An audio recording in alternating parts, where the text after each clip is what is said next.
Unsure of your dream? Study abroad destination? Clear your doubts. Videsh Consult. Call 9676502888.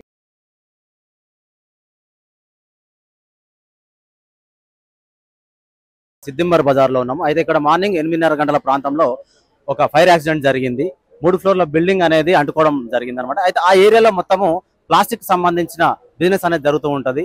Disposal గ్లాసులు కావచ్చు, paper plates కావచ్చు, దానికి సంబంధించిన godowns ఉంటాయి. అసలు ఏం జరిగింది, ఎలా మంటల వ్యాప్తి చెందాయి, ఎలా అంటుకున్నాయి అనే విషయం మీద మనం ఇక్కడున్న స్థానికులను అడిగి తెలుసుకునే ప్రయత్నం అయితే చేద్దాం.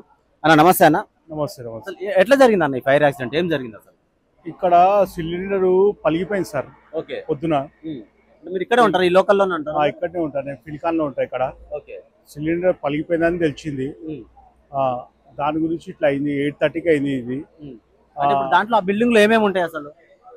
ఫస్ట్ ఫ్లోర్ లో గోడౌన్ ఉంది. ఓకే, 2 ఫ్లోర్స్ లో రెసిడెన్షియల్ ఉంది. ఓకే, కింద కమర్షియల్. అంటే దాంట్లో ఫ్యామిలీస్, ఇప్పుడు 2 ఫ్లోర్లు రెసిడెన్షియల్ అంటున్నారు కదా, ఫ్యామిలీస్ ఉన్నాయి. ఫ్యామిలీస్ ని ఈ రెస్క్యూ టీమ్ వాళ్ళు ఏం చేసిందంటే వాళ్ళు మంచిగా వాళ్ళు సేవ్ చేసింది. చిన్న పాప ఉండే, ఒక 2 months పాప ఉండే. ఆ పాపని కూడా రెస్క్యూ టీమ్ వాళ్ళు సేవ్ చేసి. అంటే ఇప్పుడు మీరు ఇదే ఏరియాలో ఉంటా అంటున్నారు కాబట్టి, అంటే మీరు సిలిండర్ అనేది ఎవరన్నా అంటే విన్నారా, జనరల్ మీకు ఐడియా? ఏమో ఛానల్ లో చెప్తుండ్రు సిలిండర్ పేలిందని చెప్తుండ్రు. ఇక మనకి ఇంకా ఐడియా ఏం లేదు. మీది ఈ ఏరియాలో బిజినెస్ లేకపోతే మీరు ఇక్కడ? బిజినెస్ ఇక్కడే. మీదేం బిజినెస్? నాది గోల్డ్ బిజినెస్ ఇక్కడ. ఓకే, అంటే ఇప్పుడు దాంట్లో మొత్తము ఫస్ట్ ఫ్లోర్ లో స్టాక్ ఉంటది అన్నారు కదా, ఏముంటది దాంట్లో? ఫస్ట్ ఫ్లోర్ లో అది డిస్పోజర్ గ్లాసెస్. ఓకే, మళ్ళా మన ఏమంటారు, ఓకే. అంటే ఇప్పుడు ఈ ఏరియాలో మొత్తం చూసుకున్నట్లయితే ఇప్పుడు ఒక్క బిల్డింగే ఎఫెక్ట్ అయ్యిందా, దాని వెనక బ్యాక్ సైడ్ ఏమైనా అయిందా? ఒకటే బిల్డింగ్, ఒకటే బిల్డింగ్. ఇది ఒకటే. సార్ నమస్తే. సార్ నమస్తే అండి. సార్, ఇప్పుడు ఇక్కడ జరుగుతున్న ఫైర్ యాక్సిడెంట్ గురించి మీకు ఎలాంటి ఇన్ఫర్మేషన్ వచ్చింది, ఇక్కడ ఏం జరిగింది సార్ ఇప్పటి వరకు? మాకు ఫైర్ అయిందని సమాచారం వచ్చిందండి. ఫస్ట్ ఫ్లోర్ నుంచి స్టార్ట్ అయింది. ఫైర్ వచ్చిన సమాచారంతోనే మేము ఇక్కడికి వచ్చాము. మా దగ్గర ఉన్న బండ్లను టర్న్అవుట్ చేశాము. ఇక్కడికి వచ్చిన తర్వాత ఫైర్ యొక్క తీవ్రతను బట్టి చుట్టుపక్కల నుంచి ఇంకా కొన్ని అవసరమైన వెహికల్స్, వాటర్ బౌసెస్ కూడా తెప్పించాము. సెకండ్ ఇది G+3 బిల్డింగ్ కాబట్టి ఫైర్ ఫైటింగ్ చేయడానికి అనుకూలంగా ఉంటుందని బ్రాంటో స్కై లిఫ్ట్, అదేవిధంగా ఫైర్ ఫైటింగ్ రోబో కూడా తీసుకొచ్చాము. ఇప్పుడు Bronto sky lift, fire fighter రోబోతో కూడా ఫైర్ ఫైటింగ్ చేస్తున్నాము. మా సిబ్బంది దాదాపుగా ఒక 40 మంది ఫైర్లో ఇన్వాల్వ్ అయి ఉన్నారు. మీరు ఇప్పుడు చూస్తున్నట్టయితే బిల్డింగ్ అంతా స్మోక్ నిండి ఉంది. లోపల కొంచెం ఎక్కువగా కమర్షియబుల్ మెటీరియల్గా ఉండొచ్చు, అందుకే స్మోక్ బాగా వస్తుంది. ఫైర్ ఫైటింగ్ కంటిన్యూ చేస్తుంది. ఏమైనా ప్రాణాపాయ నష్టం ఏమైనా జరిగింది సార్? అంటే ఉదయం 8:30 గంటల ప్రాంతంలో లోపల ఒక 8 నుంచి 10 మంది అందులో ఉండడం జరిగింది, ఇరుక్కుపోయారని చెప్పేసి సమాచారం అందింది. దాని మేరకు ఎలాంటిది? అవునండి, మేము వచ్చేసరికి 8 మంది దాదాపు లోపల ఉన్నారు. మా లాడర్స్ సహాయంతో వాళ్ళని అందరినీ బయటికి తీసి నియరెస్ట్ హాస్పిటల్ షిఫ్ట్ చేశాము. వాళ్ళు చెప్పే సమాచారం ప్రకారం ఎవరికి ఎలాంటి ప్రాణాపాయాలు లేవు, అందరూ కూడా సేఫ్గానే ఉన్నారు. ఎలాంటి ఇంజురీస్ కానీ లేవు. చిన్న పాపకు కూడా, ఒక చిన్న బేబీని కూడా తనకు ఇంజూరీ అయితే హాస్పిటల్ కు తరలించడం జరిగింది అన్నారు. ఎలా ఉంది సార్ అక్కడ కండిషన్? అయితే స్టేబుల్ గా ఉందని చెప్తున్నారు. ఎలాంటి ప్రాణాపాయం లేదని చెప్తున్నారు. ప్రస్తుతం బాగుంది, ఎవరికి అంత సీరియస్ గా అయితే లేదు. ఇప్పుడు ఇక్కడ 3 ఫ్లోర్ల బిల్డింగ్ లో మంటలు దాదాపుగా అదుపులోకి వచ్చినట్టేనా సార్? ఇంకేమన్నా ప్రమాదం జరిగే అవకాశం ఎక్కువ కనబడుతుంది? ఇప్పుడు చుట్టుపక్కల బిల్డింగ్ స్ప్రెడ్ అయ్యే ఛాన్స్ అయితే చాలా తక్కువ ఉందండి. లేదు, మేము అన్ని వైపుల నుంచి ఫైర్ ఫైటింగ్ చేస్తున్నాము. లోపల నుంచి కొంచెం బాగా ఎక్కువ రావడం వల్ల లోపలికి పోలేకపోతున్నాము. ఒకవేళ పొగని పూర్తిగా తీయగలిగితే లోపల ఫ్లోర్ వైజ్ వెళ్ళి మేము పూర్తిగా లోపల ఏమేమి ఉంటుందో అన్నింటినీ కూడా ఆర్పడానికి ప్రయత్నిస్తాము. ఇంకో సుమారు 1 గంట పట్టొచ్చేమో. ఇప్పుడు ఇక్కడ పొగలు ఇంతగా వస్తున్నాయి కదా సార్, ఇంకా స్ప్రెడ్ అయ్యే అవకాశం ఉందా? ఇంతతో కంట్రోల్ అయ్యే అవకాశం ఉంటుంది? లోపల ఎంత మెటీరియల్ ఉందో మనకు అంచనా లేదు, దాన్ని బట్టి పొగ అనేది వస్తుంది. ఇప్పుడు ఫైర్ అయితే స్ప్రెడ్ అయ్యే అవకాశాలు అయితే లేవు. లోపల ఎంత మెటీరియల్ ఉందో దాన్ని బట్టి చూద్దాం. ఇప్పుడు షార్ట్ సర్క్యూట్ ద్వారా జరిగింది అనుకుంటున్నారా, లేకపోతే మీకు ఎలాంటి సమాచారం ఉంది సార్? మాకున్న సమాచారం ప్రకారం అయితే షార్ట్ సర్క్యూట్ వల్లనే జరిగింది. ఇక ఫర్దర్ గా ఏమన్నా వేరే ఇతర కారణాలు ఏమన్నా ఉన్నాయనేది ఫైర్ కంట్రోల్ అయిన తర్వాత ఎప్పుడు స్టార్ట్ అయింది, ఎలా స్టార్ట్ అయింది, రీజన్ ఏంటి, ఇవన్నీ మేము ఇన్వెస్టిగేషన్ చేసిన తర్వాత ఖచ్చితంగా చెప్పగలం. ఇప్పుడు చెప్పలేము.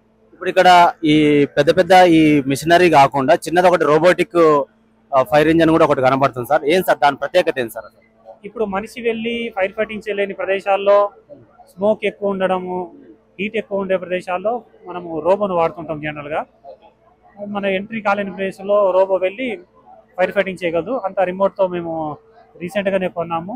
మా డిపార్ట్మెంట్ సిబ్బంది అందరికి కూడా దాంట్లో శిక్షణ ఇచ్చాము. అందరూ కూడా దాన్ని నడుపుతారు. ఇది మనకు ఫైర్ ఫైటింగ్లో ఇండస్ట్రియల్ ఫైర్స్లో కానీ ఇలా మనం లోపలికి వెళ్ళి ఫైటింగ్ చేయలేని ప్రదేశాల్లో మనకు చాలా ఉపయోగకరంగా ఉంటుంది. అంటే రోబోట్ హైట్కి ఏం ఎగరదండి. మనం దాంతో ఇక నార్మల్ ఫైర్ ఫైటింగ్ చేసినట్టే, కాకపోతే మనిషికి వెళ్ళిన ప్రదేశానికి అయితే పోవచ్చు. ఇప్పుడు సమ్మర్ లో ఏంటంటే సార్, ఈ మధ్య కాలంలోనే హైదరాబాద్ లోకల్లో చూసుకున్నట్టయితే ఫైర్ యాక్సిడెంట్ చాలా జరుగుతున్నాయి. ఇళ్లలో కావచ్చు, బిజినెస్ ఏరియాలో కావచ్చు. అంటే జనరల్ గా మీరు పబ్లిక్ చెప్పాలంటే ఎలాంటి జాగ్రత్తలు తీసుకుంటే బెటర్ అంటారు సార్? ఇది మెయిన్ గా మనకు బిల్డింగ్స్ లో ఫైర్ అనేది ఎలక్ట్రికల్ ఆరిజిన్ వల్లనే జరుగుతుందండి. ప్రధానంగా మనం ఎప్పుడు ఇల్లు కట్టినప్పుడు ఈ వైరింగ్ పెట్టుకొని ఉంటాము. కాలక్రమేణా ఏజ్ అయిపోవడం, లేకపోతే సమ్మర్లో వచ్చేసరికి మనం లోడ్ ఎక్కువ పెంచడం, ఏసీలు పెంచడము, దానివల్ల వాటి యొక్క సామర్థ్యానికి మించి మనం వాడము, లూజ్ కనెక్షన్స్ ఉండనప్పుడు వాటిని చేంజ్ చేయకుండా జాయింట్స్ పెట్టేయడము, ఇలాంటివి ఉండడం వల్ల ఏమవుతుందంటే ఓవర్లోడింగ్ వల్ల స్పార్క్స్ వస్తాయి. ఆ స్పార్క్స్ రావడం వల్ల ఆ స్పార్క్స్ చుట్టూ ఏమైనా కంబస్టబుల్ మెటీరియల్ అంటుకున్నట్లయితే ఆ తర్వాత అది చిన్న చిన్నగా పూర్తిగా బిల్డింగ్కి మారే ప్రమాదం ఉంటుంది. కాబట్టి సాధారణంగా మనం ఇళ్లలో ఎలక్ట్రికల్ ఆడిట్ చేయించుకోవాలి. రెగ్యులర్గా మనం కనెక్షన్ చెక్ చేసుకోవాలి. ఏదైనా లూజ్ కనెక్షన్స్ ఉన్నా, వైరింగ్ ఉన్నా వెంటనే మార్పించుకోవాలి. అప్పుడే మనకు ఫైర్ ప్రమాదాల నుంచి తగ్గించగలము. అదేవిధంగా మేము అవేర్నెస్ ప్రోగ్రామ్స్ కూడా కండక్ట్ చేస్తున్నాము.